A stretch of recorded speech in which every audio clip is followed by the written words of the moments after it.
на одите на Европската комисија во врска со работата на Националната агенција од Македонија. Побаруваат постапување во рокови и од страна на агенцијата, меѓутоа и од страна на корисниците на програмите. Бараат унифицирани проверки за реализација на проектите и нивно редовно евидентирање во системот на Европската унија. Констатирани неправилности, писмен допис од Европската комисија дека ќе ги суспендираат сите програми за Македонија.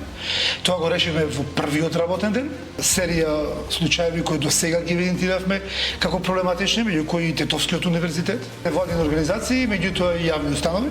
Од листата на исклучени, меко кажано, бараат Европската унија да се произнесеме дали се појавуваат во системот на Европската унија како корисници на други програми од други републики, од други држави, како партнерски организации, а се од Република Македонија, и веќе констатиравме една таква која е вмрежена со други организации.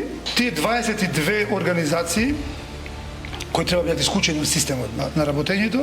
Имаме една сериозна забелешка на европските истражни органи, а тоа е бизнис релации помеѓу вработени во агенцијата и организации и корисници. Буквално до збор, до точка, се она што е потребно да се направи за усогласување со Европската унија ќе се направи.